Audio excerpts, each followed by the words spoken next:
अच्छा, properties of cross product. तो cross product जो ये हमारे साथ एंटी कम्यूटेटिव है। डॉट प्रोडक्ट जो था वो कम्यूटेटिव लॉ को ओबे करता था। डॉट प्रोडक्ट जो है वो हमें एक स्केलर रिजल्ट देता था। तो अगर ए डॉट बी हम लेते थे तो उससे आता था A B cos of theta. तो A B cos of theta से एक स्केलर क्वांटिटी आती थी। तो अगर हम A B cos of theta find करते थे या बी डॉट ए लेते थे B A cos of theta, तो दोनों का रिजल्ट सेम होता था। लेकिन यहाँ पर अगर हम ए क्रॉस बी करेंगे तो इससे एक वेक्टर आएगा, या बी क्रॉस ए करेंगे तो उससे भी एक वेक्टर आएगा, उस वेक्टर का डायरेक्शन चेंज होगा। तो इसलिए ए क्रॉस बी जो है ये एंटी कम्यूटेटिव है, यानी माइनस बी क्रॉस ए के बराबर होगा। फॉर एग्जांपल आप अगर ए क्रॉस बी लेंगे तो फिंगर जो है वो इन द डायरेक्शन ऑफ ए आपने करना है, बी की तरफ कर्ल करना है, तो ये डायरेक्शन आएगा। फॉर एग्जांपल आउटवर्ड आएगा, तो इस तरह आउटवर्ड आएगा। तो आउटवर्ड को मैं यूं अपवर्ड ड्रा कर देता हूं, तो ये एक सी वेक्टर आएगा जो कि इसके परपेंडिकुलर होगा, इन दोनों प्लेन के परपेंडिकुलर भी होगा, ए के परपेंडिकुलर भी होगा, बी के परपेंडिकुलर, बी के भी परपेंडिकुलर होगा। तो ये सी का डायरेक्शन है। क्लियर? तो लेट्स सपोज ये सी का डायरेक्शन और ये सी बराबर होगा किस चीज के, ए क्रॉस बी के बराबर होगा। यानी ए क्रॉस बी अगर हम लेंगे तो ये सी आएगा। अब बी क्रॉस ए में लेता हूं, तो आप यूं करें कि बी के डायरेक्शन में फिंगर्स को जो है वो बी के डायरेक्शन में करें, फिंगर्स को बी के डायरेक्शन में और कर्ल करें टुवर्ड ए। ये होगा बी क्रॉस ए, इसका डायरेक्शन क्या होगा, इनवर्ड होगा।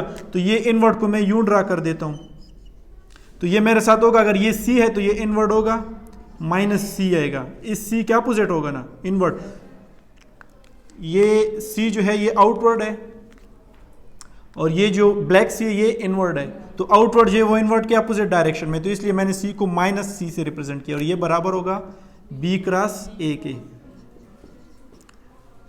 तो क्रॉस प्रोडक्ट जो है वो एंटी कम्यूटेटिव है, यानी ए क्रॉस बी बराबर होगा बी क्रॉस ए के। क्लियर? अच्छा, मैग्नीट्यूड क्या होगा? अगर ए क्रॉस बी का मैं मैग्नीट्यूड फाइंड करूँ और बी क्रॉस ए का मैग्नीट्यूड फाइंड करूँ तो वो जीरो के बराबर नहीं होगा, क्योंकि मैग्नीट्यूड में हम नेगेटिव साइन नहीं लेते। तो जब हम नेगेटिव साइन नहीं लेंगे तो सी का जो मैग्नीट्यूड होगा और इस सी का जो मैग्नीट्यूड होगा वो हम सिंपली ऐड करेंगे तो वो तो जीरो के बराबर नहीं होगा ना, क्योंकि मैग्नीट्यूड में तो हम डायरेक्शन नहीं लेते। क्लियर? तो इसलिए A cross B plus B cross A ये जीरो के बराबर नहीं होगा। सिर्फ एक केस में A cross B plus B cross A zero के बराबर हो सकता है, जब ए का मैग्नीट्यूड भी जीरो और बी का मैग्नीट्यूड भी जीरो। तो फिर दोनों को ऐड करें तो जब zero plus zero is zero. Normally जब ए और बी जीरो नहीं होंगे तो A cross B plus B cross A इसका मैग्नीट्यूड जीरो के बराबर नहीं होगा। अच्छा, सेकंड प्रॉपर्टी है कि cross product of vector with itself. अगर हम cross product of vector with itself ले लें तो क्या होगा, ए क्रॉस ए अगर हम लेंगे, बी क्रॉस बी लेंगे, सी क्रॉस सी लेंगे तो इससे जीरो आएगा। क्यों जीरो आएगा कि हम अगर ए क्रॉस ए लेंगे तो इनके दरमियान जो थीटा होगी, ए ये लेट्स सपोज ए वेक्टर है और ये भी दोबारा मैंने ए वेक्टर को दोबारा लिया है, ये ब्लैक को मैं ले लेता हूँ, ये भी एक वेक्टर, इसी तरह एक वेक्टर को मैंने दोबारा ले लिया, तो इसके दरमियान जो अब एंगल है वो क्या है, 0 डिग्री है। तो ए क्रॉस ए बराबर होगा ए साइन थीटा। तो जब आप साइन में 0 पुट करेंगे तो 0 आएगा। बी क्रॉस बी बराबर होगा बी साइन थीटा। जब आप साइन थीटा में 0 पुट करेंगे तो 0 आएगा। इसी तरह C cross C magnitude of C into sine theta, उसमें भी जब आप 0 पुट करेंगे तो रिजल्ट 0 होगा। इसी तरह ये वेक्टर है और ये जो शो कर रहा है ये यूनिट वेक्टर शो कर रहा है, यानी अगर अच्छा अनदर प्रॉपर्टी जो है वो है cross product for unit vector. अगर हम आई क्रॉस आई लेंगे या जे क्रॉस जे लेंगे या के क्रॉस के लेंगे या कोई भी यूनिट वेक्टर उसका क्रॉस प्रोडक्ट लेंगे उसी यूनिट वेक्टर के साथ, तो ये हमें रिजल्ट देगा नल वेक्टर। इसी तरह अगर हम दो यूनिट वेक्टर एंटी पैरेलल ले लें, यानी आई क्रॉस माइनस आई ले लें या जे क्रॉस माइनस जे ले लें या के क्रॉस माइनस के ले लें, तो ये भी हमें नल वेक्टर देगा। नल वेक्टर क्यों देता है, क्योंकि आई क्रॉस आई हमारे साथ बराबर होगा magnitude of I into magnitude of I into magnitude of I into sine theta. इसके दरमियान जो एंगल है वो क्या है, magnitude of I and magnitude of I जो है वो 1 है। इसका मैग्नीट्यूड साइन थीटा जो है वो, इनके दरमियान जो एंगल है वो 0 डिग्री है। तो अगर हम साइन 0 डिग्री पुट करेंगे तो रिजल्ट 0 होगा। तो जब आप इसके साथ 0 मल्टीप्लाई करेंगे तो इसका रिजल्ट जो है वो 0 आएगा और ये हमारे साथ यूनिट वेक्टर होगा। तो इसका जो फाइनल रिजल्ट होगा उसका जो है वो हमारे साथ नल वेक्टर होगा, यानी मैग्नीट्यूड 0 होगा और उसका कोई आर्बिट्ररी डायरेक्शन होगा। इसी तरह अगर आप i क्रॉस माइनस आई लेंगे तो i क्रॉस i का मतलब ये है कि दोनों वेक्टर पैरेलल है, और i क्रॉस माइनस i का मतलब ये है कि दोनों वेक्टर एंटी पैरेलल है। तो जब माइनस i लेंगे तो इस केस में आपके साथ साइन 180 आएगा, तो साइन 180 b जो है वो भी 0 है, साइन 180 भी 0 है। तो इसलिए आपके साथ तब भी नल वेक्टर आएगा, यानी अगर आप i क्रॉस माइनस आई लेंगे या j क्रॉस माइनस j लेंगे या k क्रॉस माइनस k लेंगे तब भी नल वेक्टर आएगा, और इस केस में भी नल वेक्टर आएगा। ये 0 पर हम ऊपर डायरेक्शन क्यों लगाते हैं, क्योंकि हमें पता है कि क्रॉस प्रोडक्ट हमें कोई क्रॉस प्रोडक्ट से हमारे साथ जो रिजल्ट आता है वो वेक्टर होता है, तो इसलिए 0 के केस में भी हमारे साथ एक नल वेक्टर होगा, यानी इसका कोई आर्बिट्ररी डायरेक्शन होगा। अच्छा, इसी तरह अगर हम ये तो हमने सेम ले लिया, अगर हम i क्रॉस j लेंगे या j क्रॉस k लेंगे या k क्रॉस i लेंगे तो फिर क्या होगा। याद रखिए कि हम जब भी क्रॉस प्रोडक्ट लेंगे तो हमने जो है i क्रॉस j अगर लेना है तो i के डायरेक्शन में हमने फिंगर्स करनी है और j की तरफ कर्ल करनी है, तो ये हमारे साथ डायरेक्शन होगा आउटवर्ड।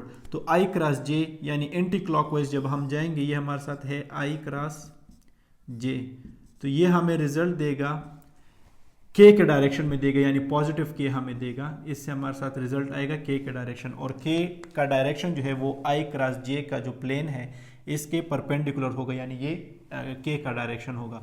इसी तरह अगर हम j क्रॉस k ले लें, ये हमारे साथ है j क्रॉस k, तो इससे जब हम हमारे साथ जो रिजल्ट आएगा वो आएगा i यूनिट वेक्टर आएगा, और इसका जो डायरेक्शन होगा वो भी आउटवर्ड होगा। इसी तरह इधर आ जाएं, k क्रॉस i ले लें, इसका जो डायरेक्शन होगा वो क्या होगा, j होगा, और वो भी पॉजिटिव होगा। अब जो है हम एंटी क्लॉकवाइज आते हैं, तो जब ये एंटी क्लॉकवाइज हम आए, एंटी क्लॉकवाइज जो था हमारे साथ वो पॉजिटिव था, और क्लॉकवाइज जब हम आएंगे तो वो नेगेटिव होगा, यानी इनवर्ड होगा। तो आप क्लॉकवाइज आ जाएं, j cross i is equal to minus k होगा। इसी तरह i क्रॉस k जो है ये हमारे साथ होगा माइनस j होगा। इसी तरह k क्रॉस j जो होगा वो हमारे साथ होगा माइनस i। तो अगर देखा जाए तो i क्रॉस j जो है वो पॉजिटिव k है जो कि एंटी क्लॉकवाइज है, और जब हम क्लॉकवाइज आए हैं तो j क्रॉस i वो जो है माइनस k है। तो क्लॉकवाइज अगर हम j के डायरेक्शन में फिंगर करें, i की तरफ कर्ल करें तो डायरेक्शन इनवर्ड आएगा, तम शोज द डायरेक्शन, तो डायरेक्शन इनवर्ड आएगा। इसी तरह i क्रॉस k अगर हम करेंगे तो माइनस j आएगा, k क्रॉस i करेंगे तो प्लस j आएगा। इसी तरह इस क्वाड्रेंट में आ जाए, j क्रॉस k करेंगे, j क्रॉस k करेंगे तो प्लस i आएगा, और अगर k क्रॉस j करेंगे, k क्रॉस j तो माइनस i आएगा। तो एंटी क्लॉकवाइज जो है वो पॉजिटिव रिजल्ट देता है, और क्लॉकवाइज जो है वो हमें नेगेटिव रिजल्ट देता है, तो इस बात का ख्याल रखें। अच्छा, अनदर प्रॉपर्टी है cross product in component form. Dot product in component form हम पढ़ चुके थे, अब हम जो है पढ़ेंगे cross product in component form. ये क्रॉस प्रोडक्ट की प्रॉपर्टी है। तो अगर हमारे साथ एक वेक्टर है a और उसके तीनों कंपोनेंट हमें गिवन है ax, ay, az। ax shows magnitude and I cap shows the direction, ay shows magnitude and j cap shows the direction। इसी तरह az जो है वो मैग्नीट्यूड शो कर रहा है और k cap ये डायरेक्शन शो कर रहा है। इसी तरह b एक वेक्टर है, उसका x कंपोनेंट है bx, y कंपोनेंट है by, z कंपोनेंट है bz, और i j के ये डायरेक्शन शो कर रहे हैं। तो इन दोनों का क्रॉस प्रोडक्ट अगर हम कंपोनेंट फॉर्म में लेंगे तो उसके लिए जो हमारे साथ फाइनल फार्मूला आता है वो ये है। ये फार्मूला कैसा है, जब आप इन दोनों का क्रॉस प्रोडक्ट लेंगे तो एक लेंथी कैलकुलेशन होगी, उनमें कुछ वैल्यूज कैंसिल हो जाएंगी, फाइनल जो रिजल्ट आएगा वो ये रिजल्ट आएगा हमारे साथ। तो आपने इस फार्मूले को देखना है और इसी फार्मूले में पुटिंग करनी है। तो a क्रॉस b बराबर होगा magnitude of a y b z minus a z b y into i unit vector plus magnitude of a z b x minus a x b z into j unit vector plus a x b y minus a y b x into k unit vector. इस फार्मूले को याद करने का एक trick है, वो मैं आपको बता रहा हूँ, लेकिन इससे पहले हम पढ़ चुके हैं कि अगर हमारे साथ ये आई जे के है, फॉर एग्जाम्पल ये आई है, ये जे है और ये के है,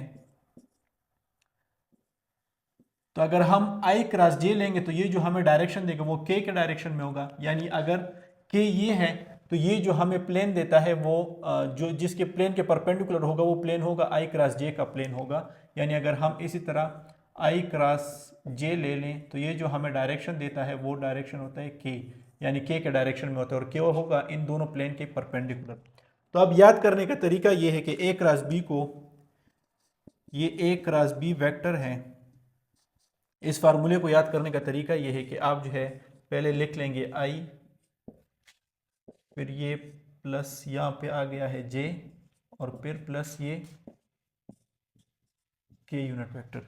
तीनों में आप जो है वेक्टर ए बी है तो तीनों में आप ए बी लिखें, ये है a b minus a b लिखें, फिर जो है ए बी लिखें, फिर माइनस ए बी लिखें, फिर जो है ए बी लिखें, फिर माइनस ए बी लिखें। याद रखें कि ये जो ए बी है ये मैग्नीट्यूड शो कर रहा है और ये जो ए क्रॉस बी है ये वेक्टर फॉर्म शो कर रहा है, तो ये सारे ए बी के मैग्नीट्यूड हैं। अच्छा, अब मैग्नीट्यूड तो हमें गिवन है कंपोनेंट फॉर्म में, तो जब आई यूनिट वेक्टर है तो इसका जो प्लेन होगा वो होगा, आपने जो है इससे पहले करना है कि आपने एक्स वाई जी को जो है 2 टाइम्स लिखना है, ये है एक्स वाई जी, एक दफ़ा आपने लिख लिया, दोबारा लिखें एक्स वाई जी। अच्छा, अब जो आई यूनिट वेक्टर है ये डायरेक्शन शो कर रहा है एक्स का, तो एक्स कंपोनेंट आपने निकाल देना है, इसका जो प्लेन होगा वो तो वाई जी में होगा, तो आप लिखें वाई एंड जी, तो इधर लिखे वाई, इधर लिखे जी, फिर लिखें जी, फिर लिखें वाई, तो ये हो गया आई यूनिट वेक्टर। इसी तरह अब जे यूनिट वेक्टर ये डायरेक्शन शो कर रहा है वाई का, तो आप ले लें z से शुरू, z से स्टार्ट लें, z से शुरू करें, जेड एक्स लिखें पहले, तो इधर लिखें जेड एक्स, फिर लिखें एक्स जेड। अच्छा, अब आ जाएं, ये जे भी हो गया, अब के की तरफ आ जाए, के जो है ये यूनिट डायरेक्शन है किसका, जेड का, तो आप स्टार्ट लें, पहले लें एक्स लिखें, फिर लिखें वाई लिखें, तो इधर लिखें एक्स लिखें, फिर लिखें वाई, फिर लिख के पहले y लिखें, फिर लिखें x। तो ये एक ट्रिक है इस फार्मूले को याद करने का, तो ये आपके साथ a क्रॉस b जो है इसके बराबर है, ये फार्मूले में आप जो है ये कंपोनेंट पुट करें तो आपके साथ a क्रॉस b फाइंड हो जाएगा।